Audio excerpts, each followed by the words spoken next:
Hello, everyone. Welcome to another edition of the SEANC View podcast. You have the usual crew in the studio today. I'm Jonathan Owens, the communications director, along with Artis Watkins, Sammy Klein, and Suzanne Beasley. I gave my title that time, but I didn't give yours. And I'm sorry about that. As always, it's okay. And we're joined by the SEANC General Treasurer, Timothy Morgan, from District 10 today, and he's going to sit in on our first newsy portion of the podcast, and then we're going to interview him. So you're welcome to speak up during the newsy portion. Welcome to the fray. Thank you. Let's have a great show.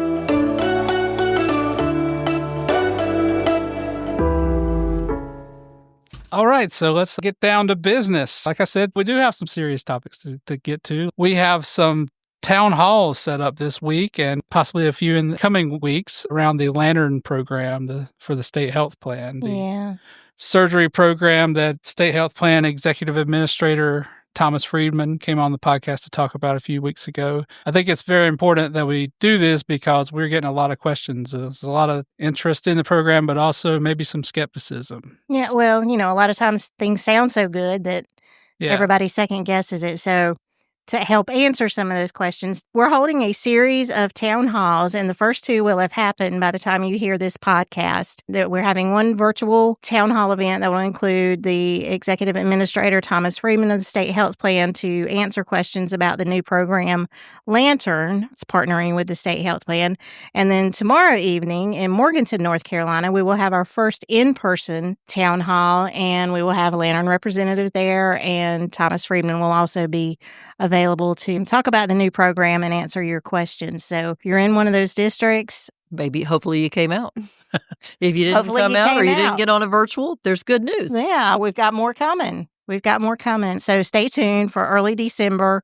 We're going to try to line up some more of these town hall events so you guys can get the information that you need on the Lantern plan that's going to start in January. If you're in Wayne County, I'm pretty sure Yeah. you're up next, or you're beginning of December. Yeah. So it seems like there's a lot of interest in this on our Facebook from our posts last week about this and this week. It just seems like there's a lot of interest in healthcare in general. I mean, the whole shutdown situation in the federal government was about healthcare, at least from one side. Yeah. It's about, look, everything's going to be about healthcare, because the number one suppressor of wages, keeping wages down because of how much employers are having to pay for it, is healthcare. Mm-hmm.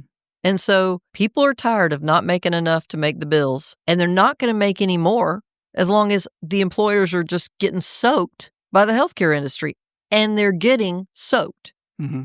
So that's why programs like Lantern, hats off to the state health plan. Now, we give whoever the treasurer is, we're going to give the treasurer and the state health plan so much grief because we want transparency in the pricing. We want to know which hospitals we're paying 800% of Medicare reimbursement rate to instead of 200%, which they could make a profit at. So we're always going to be a little bit of a pain, but we also give credit where credit's due.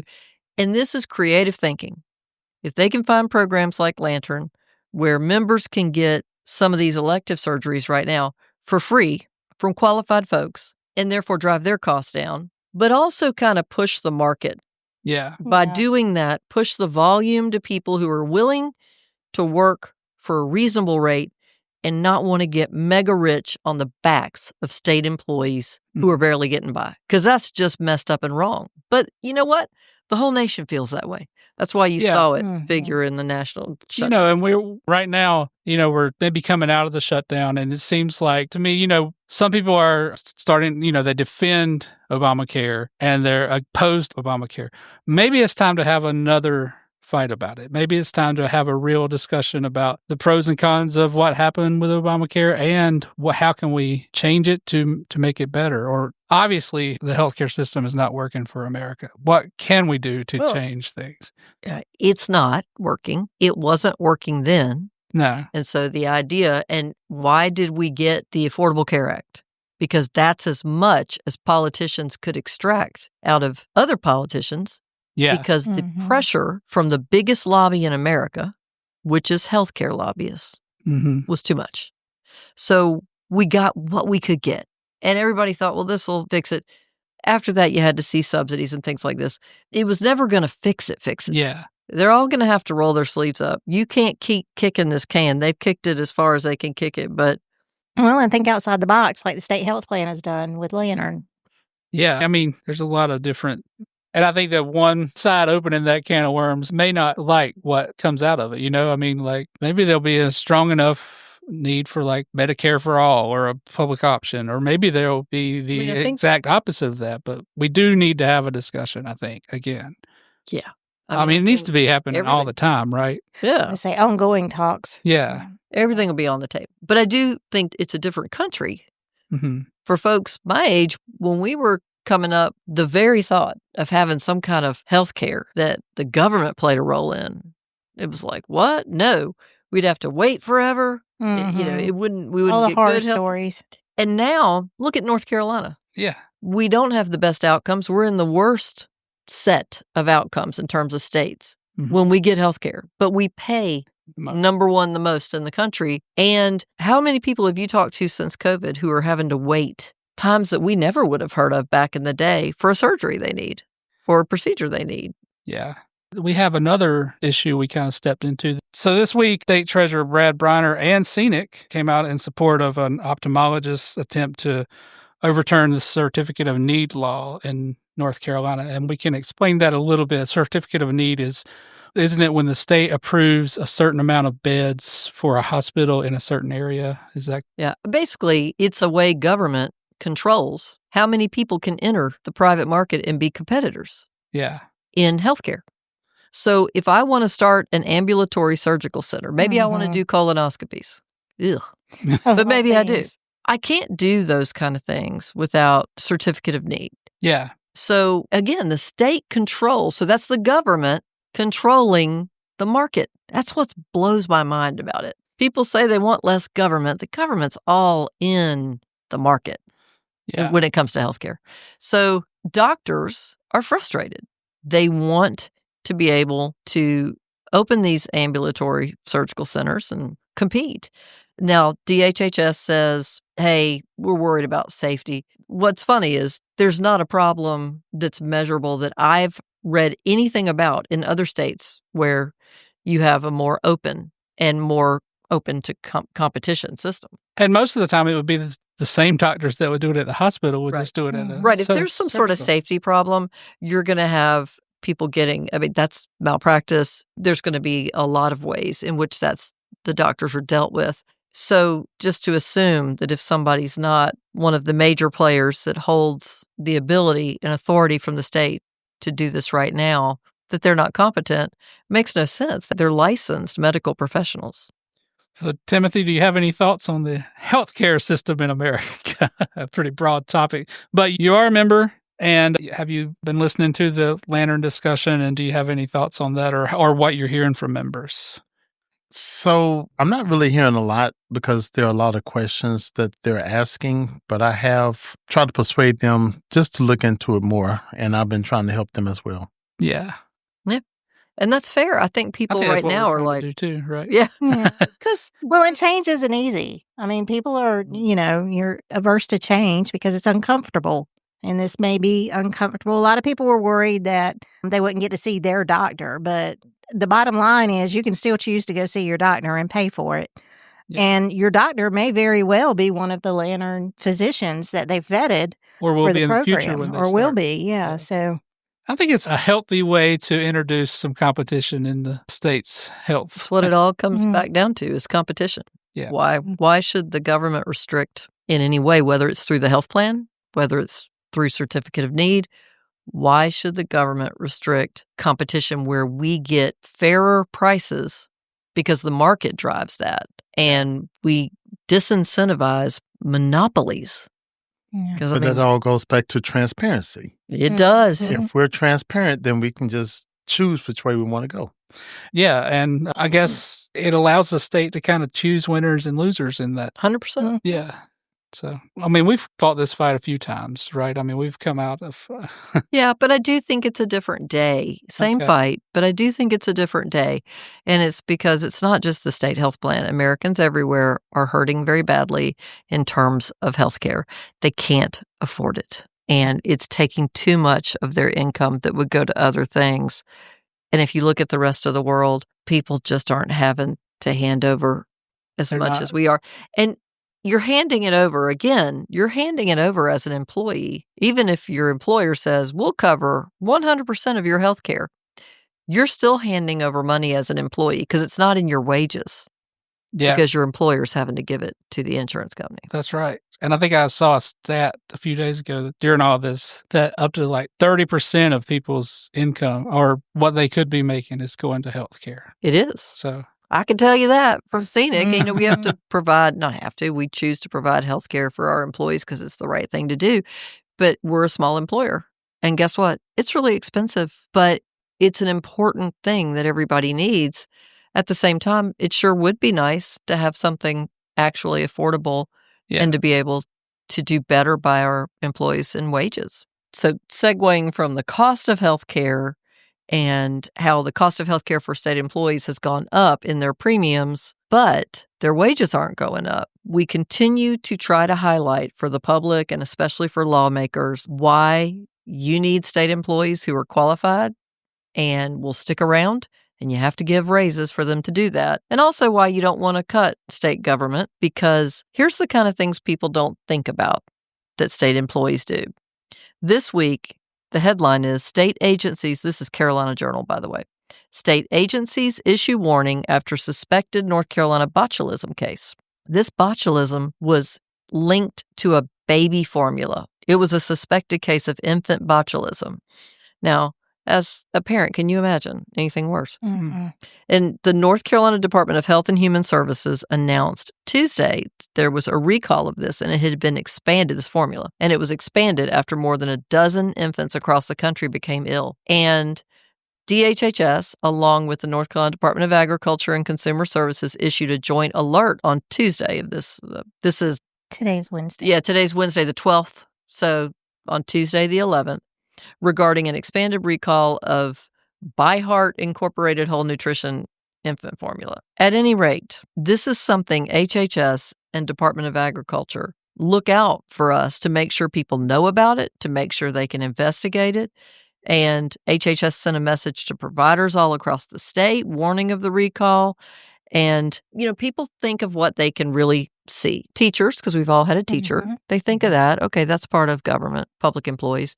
They think of law enforcement because we're familiar with law enforcement. Beyond that, they're like, I'm not really sure what all those state employees are doing. Maybe we don't need so many of them. But that's exactly that headline drives it home.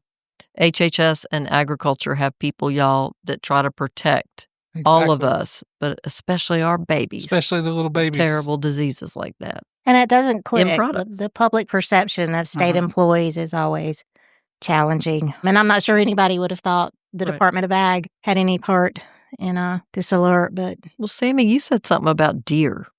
Yes. Recently, I believe this was on November 5th, there was the possibility of chronic wasting disease may be present in Edgecombe County with preliminary positive test for contagious deer disease. And they take those carcasses Mm-hmm. to the Department of Agriculture lab. So, they help communities by trying to identify where do we have these, diseases, whether it's livestock or animals that we're hunting. Mm-hmm. I mean, these folks are looking out for our health and safety all the time, but no one knows they're there. That's kind of the beauty of them. Yeah. We don't know they're there because we don't have huge outbreaks of stuff because they're doing their job. It's like a superhero. They are superheroes. Indeed. Thank you, Department of Ag. Another way that SEANC is helping our president, Wendell Powell, he was a podcast guest a few weeks ago as well. He is going to serve on the Heat Stress Advisory Council for the Department of Labor. And I think that's a good thing, especially we've talked about in the past, some of our prisons do not have air conditioning. A lot of our DOT workers are out in the outdoors during the summer. Timothy, you know anything about no air conditioning? Does your facility have air conditioning? Partially. We have one unit that is not air conditioned, and I had to visit it this past summer, and it was sweltering. Yeah. We do try to compensate with fans and extra water, but sometimes that's just not enough. Yeah. Though it can be worse inside when it's hot than outside. Well, you had the cinder block buildings, so once that heat gets in, it's in. It's not. Yeah. and then you have the bodies and everybody's breathing, it just creates more heat. That's rough. Well, thank you to Commissioner Farley for establishing that group to look into heat stress. I know from ages ago when I worked at Department of Labor, the phone calls we would get from the private sector were heartbreaking in the summer. Is there anything you can do to help me? And there was not. I mean, unless occupational safety and health could come out there if it was above some extraordinary. Basically, if you start cooking, we can do something about it. Other than that. Yeah. Well, I think that's a good segue to our interview with Mr. Morgan here. Our guest today is the General Treasurer, as I said, for SEANC. His name is Timothy Morgan, as I said. He is 28-year veteran of state service. He has 28 years, from what I understand.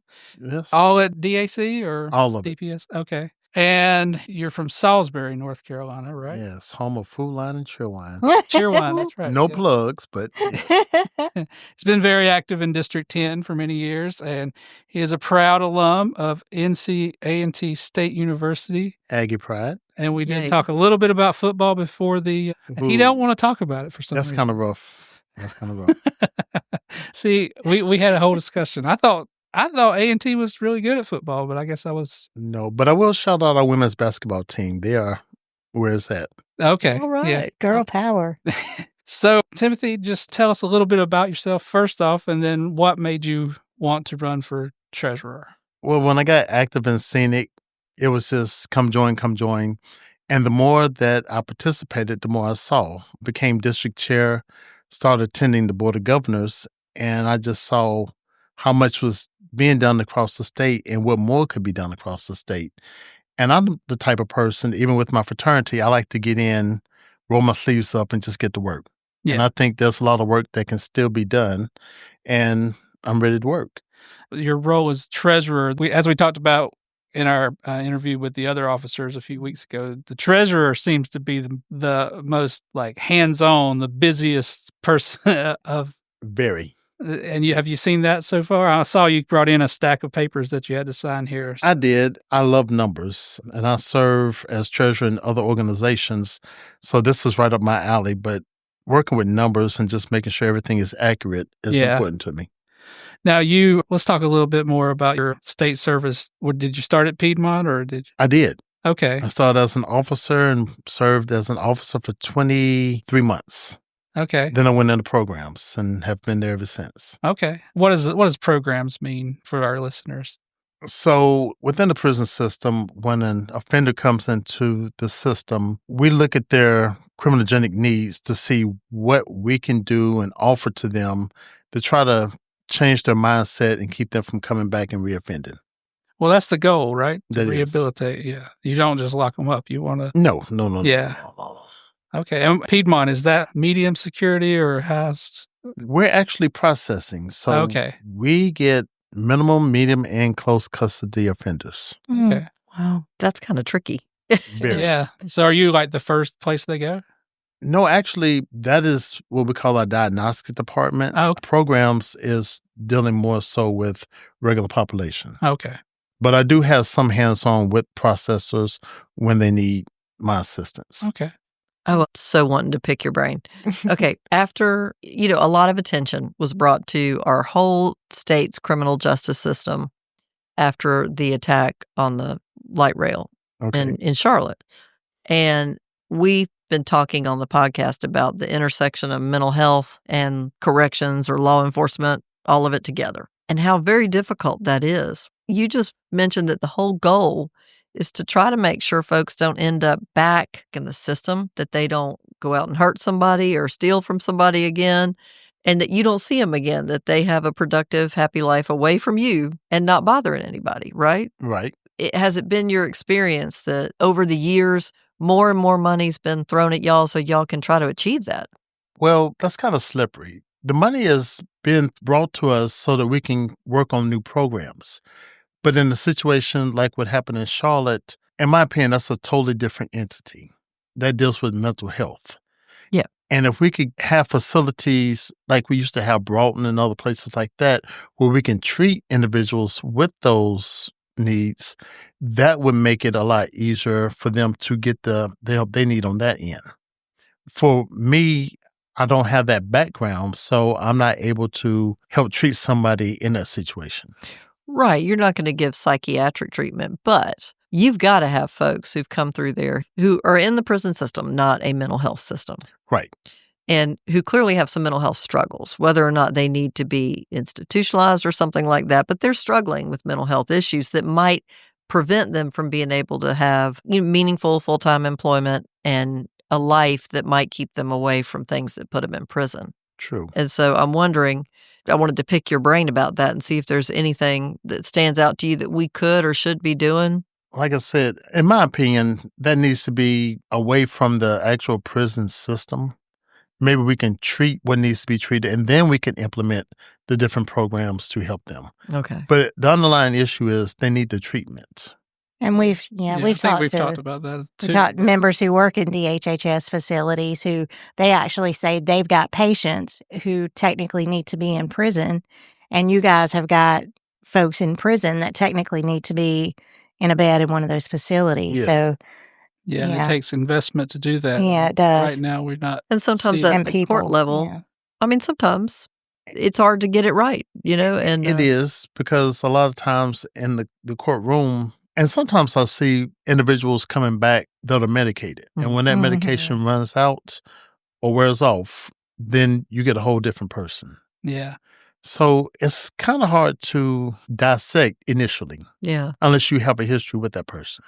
Well, like John just said, too, there's got to be an investment by the state for resources. Right. To do what you do. Yeah. Well, what do you think? You're getting to where you can all but retire and say, I don't have to deal with it. That's a wonderful feeling. But again, like I said, I like to help people that need help. And that's part of the reason why I have not thrown the papers in and just said I'm ready to retire. I have a young staff coming on, and I want to help train them to get them to a point that when I do retire, they'll be able to continue. Right. Do you think, I know there's no question in terms of the statistics on state government, and particularly in the prison system, that we're really struggling when we bring younger employees on to keep them. Yes. Do you think that's starting to turn around a little bit? If It's not, what getting can we do? better, but it's not where I would like to see it. If you could, wave a wand and make something happen, what would you do to try to, what do you think the single most important thing would be to make people want to work there when it's a really difficult place to work? Wages. Mm-hmm. Unfortunately, like my uncle used to say, you get what you pay for. Yeah. And it's not a bad job by no means, but the dangers that potentially can be faced, you need to safeguard against that. And if you pay a person, they'll be willing to come in and day out, just like with any other sector. And I think if we could, I hate to say this, but get a budget passed, get raises, get salaries that people will be happy with, they will come to work. Yeah, don't hate to say that. That's our message. Yeah, that's right. I mean, and that's just the bottom line. You get what you pay for. Now, do you have a lot of coworkers who are also at your age and looking to retire, or you have more younger members? Mid to young. We have probably a third that are brand new, and then we have several, in my situation, probably about a good 10. Okay. And then everybody else is mid-level. Okay. And here's the importance of folks like Timothy. They're your institutional knowledge, and what you were just saying about teaching these younger people what to do, kind of growing them up, so to speak, is so important. And there's maybe 10 of you? 10, yeah. So, I mean, it's something to think about. And unfortunately, that's what we do is nothing you can just learn through a book. Right. It's all situational, and it just takes on-the-job training. Yeah. So what the state's facing about, 20 to 25%? Yeah, it's about a quarter of the current workforce for state government will be eligible for retirement in the next 5 years. Yeah. Mm-hmm. And Timothy's raising his hand. Yeah, he's smiled. But, and that's wonderful for the folks who've literally put their time in and certainly earned every bit of that retirement benefit. It's real scary for the state. I mean, we have a huge vacancy rate still, and it's very hard. And I mean, he just said it, wages. So when a new employee comes in, can you tell right away whether that person's going to stay or are they going to make a good employee? Yes. Okay. So you know. It just, you can tell by the look on their face walking into a prison and just the way they attack their work every day. Mm-hmm. So that's another thing you're losing, Yeah. What's the scariest thing you've ever seen in prison? Oh, Yeah, because 28 years, he's got You've stories. seen something. I mean, I've seen violent fights. I've seen people stabbed. So you pretty much name it, I've seen it. Yeah. Well, and I think that's important that when we talk to anybody who's worked in a prison, we usually hear from some listeners afterwards, they really didn't know. It really is like TV, where you see stabbings and things like that. It's real life. Yes. Actually, TV has cleaned up a lot. Yeah. It's a lot worse. Yeah. And the things that you see, you just have to be built for it. And sometimes you have those lasting memories. But yeah, it's real. Yeah, I don't think you can work 28 years in a prison or more and walk out of there without some level of trauma Right.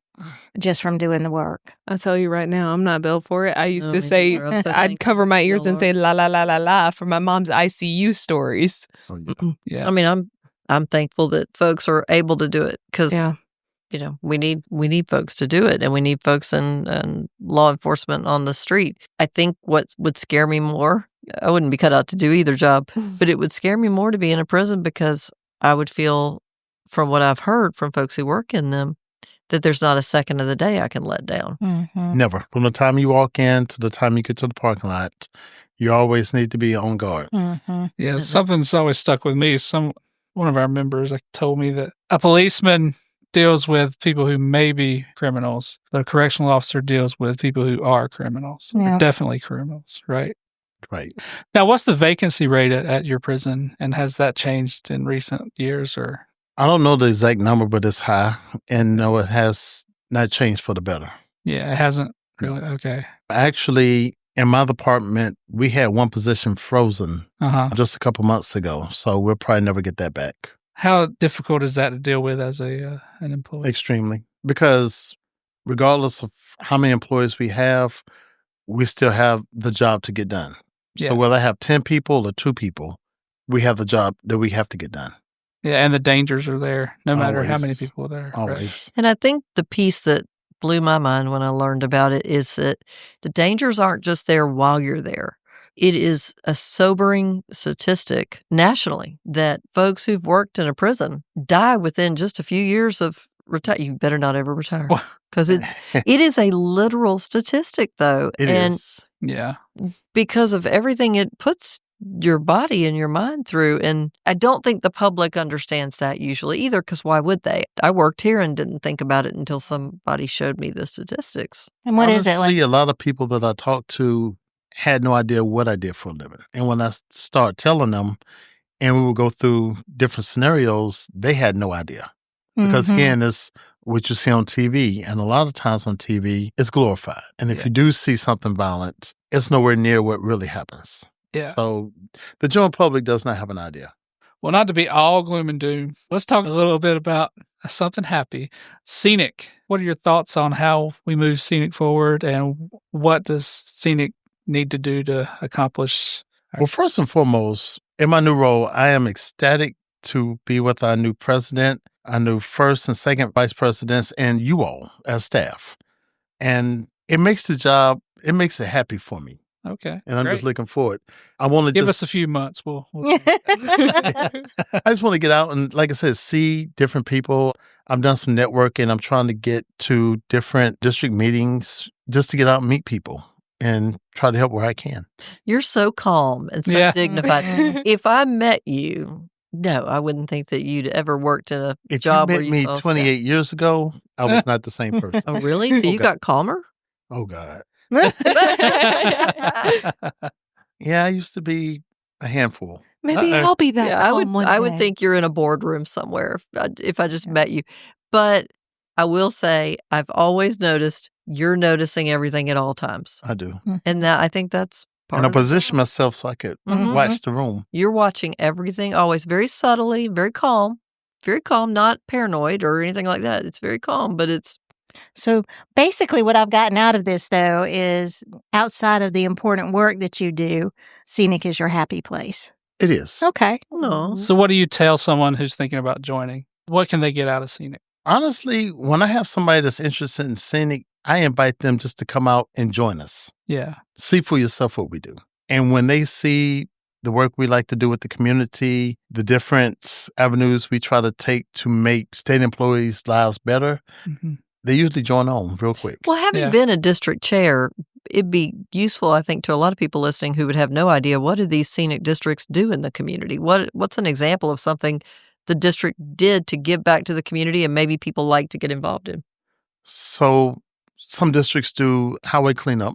And my district, District 10, we go to the homeless shelter every other month, help feed, or we pack food items for school-aged children who do not have food at the house. They can get that every weekend. We also go to a nursing home and help volunteer. So we just get out in the community and just try to just give back.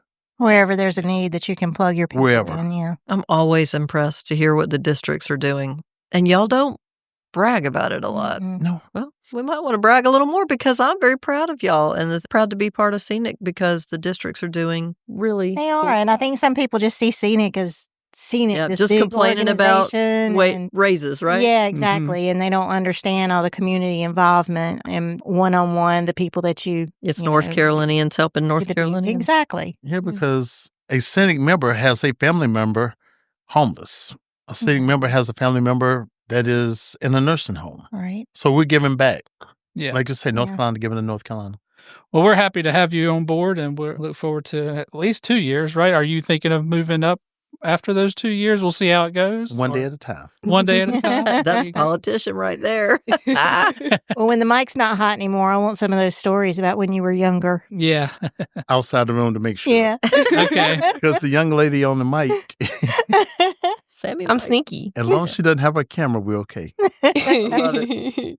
Sammy, are you a District 10 member now? Did I hear that? Or no? I'm still District 1, but Oh, okay. District, okay. yeah. I thought you, Western Carolina. I thought- Of course, she's District 1. okay. I thought that Allie had switched you over. Allie tried. We're still working on it. Okay. So I guess we'll just go to our question of the week, and I think Sam's going to do it this week. It's not really a question, but I've been thinking about a couple specific things a lot recently that I was like, you know what, this would be good for the podcast. Mhm. Instead of a question of the week, what is your hot take right now? Oh, I don't know if we can say that on the... It doesn't have to be a bad one. Like, it doesn't have to be controversial. Mine's not controversial. Okay. I don't think. Give us yours first. Something I've been seeing a lot recently that's gotten on my last nerve is a lot of people on their phones while driving. Please bring back those aggressive amount of PSAs on the TV that are like, if you text and drive, you might die. So I think... I want more of those back on the TVs because I thought there was a law against that, but I think it's by, I don't know. Is there? I mean, you can still get pulled over for it, You can't? Yeah, right. Yeah. Okay. So, but yeah, we just it need is an aggressive very more grim. amount of those PSAs that are like, hey, if you do this, you also might die. But I drive a lot, 'Cause- and I see people on the phone all the time. With For the real. phone up. Yes. Yeah. Looking at the phone, yeah. You got a long drive too, Timothy. I don't know if you want to be on that phone. No, but especially like on the interstates and Yeah. US Yeah. 1. Oh, there's just, and I know I am guilty of it as well. But you're right. That people do need to know more. I get so frustrated with it because I'll get cut off somewhere and then I look over and I'm like, oh, yep, looking at your phone. Okay, cool. I know what we should call this question.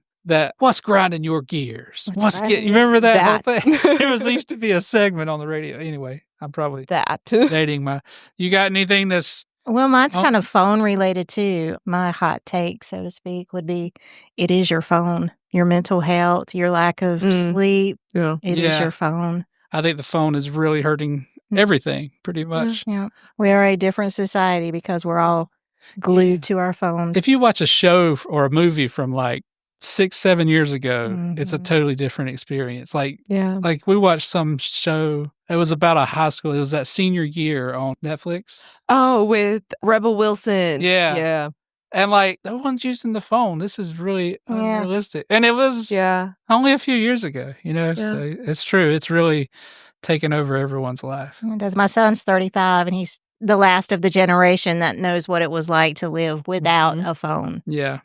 So, yeah, it's your phone. I It's didn't your get a phone phone now. until I was in 7th grade. I didn't get a smartphone until I was in high school. My parents said, here's a flip phone. If you need us, you can call. Good call, parents. Until I was in 9th grade. Do you have anything grinding your gears, Mr. Morgan? Just check on your friends, check on your family. Mhm. I'm a big Dallas Cowboy fan. Oh, it's especially check on. Oh, dear.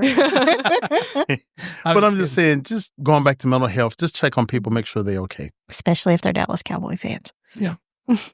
I'm sorry, did I interrupt us? Did you have a story? No, about I'm that? just Okay. Just check on your friends. Yeah, I think that made a lot of people think this week. Yeah. And obviously, what we're alluding to is a Dallas Cowboy who took his own life. Oh, And, yeah. I'm sorry. Was going That's through just some over my stuff, head. you know. I'm sorry. Yeah, that was awful. And I didn't get too into sports talk, but he scored a touchdown the day before. You know, like He you just did. never know. There But you is still never the know. lesson. Scoring Yeah. touchdowns doesn't fill the hole inside. And I love that you said check on people because we do have to check on each other, and we have to. And you know Not what? everything's about you, No, basically. right. And we have to have some grace about Yeah. give each other grace, give ourselves grace. Mm. Yeah. I don't think anybody gives anybody, including themselves, a bit of grace anymore. Mm-mm. If you can see it in society, we have never been so struggling. Yeah, Yeah. that is a great Is one. that your hot take as well? It is. Piggybacked off Yeah. mine. Well, because it's the grace thing's been on my mind, and when he said that, I thought, yeah, that's part of the same idea, which is, man, we're really good at So advice. blaming each other, but I got a second one that's a little more lighthearted that I think the girls would like. Let me do mine first. Okay. So mine is, can we have a law that says you can't call old people about Medicare Advantage plans 24/7? No. Right? Yeah. Can we just do that? Like my dad gets nonstop calls. Seriously. I mean, we have to turn his phone off. He has to turn his phone off. And he Block has call. a business phone. Huh? Block caller. Yeah, Mm. but he doesn't really do that. But yeah, it's they'll call so a million much. numbers to Yeah. Yeah, it's just too much. I guess it's open enrollment time now or something for Medicare plans. So it's twice as much or something like that. But oh my gosh, it's really bad. So let's get a law. Someone at the General Assembly do that law for us, please. Okay, Sam, what's your second? Sammy. Okay. Sorry. So this one kind of came from some of the YouTubers that I watch because they had the same hot take, and I was like, that is amazing. We have the FDA and we have food regulations of making sure that when a packaging says it's 100 calories, it's 100 calories. Can we have the same thing for women's clothes? A size 2 is a size 2 across the board. A size 6 is a size 6 across the board. Because imagine if we standardization. didn't have those calorie laws and stuff. Then 100 calories for this company could be 200 calories, actually. 100 calories for this other company could be 50 calories. I think the idea is if somebody can afford, $500 blouse, they should be able to have a tag that says it's smaller. Do it. Mhm. You know what I mean? That's Because that's what it is. It It's is. Oh, expensive really? clothes that are Oh, size yeah. smaller. See, this is Yeah. not a problem for men. I don't think this is I a don't problem. think it is. I think Men's it's- sizes are pretty much the same across the board, no matter where could you get go. a size, 36. It'll be 36 pretty much Mhm. everywhere. Yeah. But in our Yeah. clothes, Not we that could I go wear down that, a full but- size if we just had a bigger bank account. I didn't Yeah. I didn't know this was a It's- thing until I went shopping with my daughter a few weeks ago. We went to someone's store and their numbers were 25, 26, 27. That's not part of the PacSun is scale. yeah. PacSun is we'll measure PacSun, in yeah. inches. And then American Eagle, you got 0, 2, 4, 6, 8, 10, 12. I like this. And this is And it why I just never changes. shop with my daughter. Yeah. Yeah. Just Just give her not the fun. card. Yeah, just throw the money at Just her. give her the card. Oh, I hate to shop. I feel sure she's fine with that. My daughter Yeah. would be like, sure, just the card, Oh, not she you. is. No problem. She's called me 3 times since I've been around. How's the card doing? I'm stopping by through Greensboro to see her when I leave. Oh, I can't say the same. My dad's a more picky shopper than I am. When it comes to shoes, he'll say, "You want to go shoe shopping with me?" Sit there for 6 hours while he shoe shops. I I'm like, feel that too. I've I can't do never this. seen Timothy Morgan not looking right. True. So please, he shops too. You shop too. That's the thing though, the No, shoes. she shops for me. Oh, There you go. Okay. Oh. It's hard to pick out men's shoes, especially for me. I'm very And good shoes. yeah. Good shoes are important. Yes. I think y'all buy mini shoes. We buy 3 to 4 pairs a year. They will maybe. buy the same shoe in 4 colors. Yeah, exactly. Well, I think that's a great episode, and we'll just wrap up there. But thanks for coming in, Timothy, and good luck this year. Thank you. And we'll be rooting for you and working for you, and let's make it a great year for Scenic. Hit it.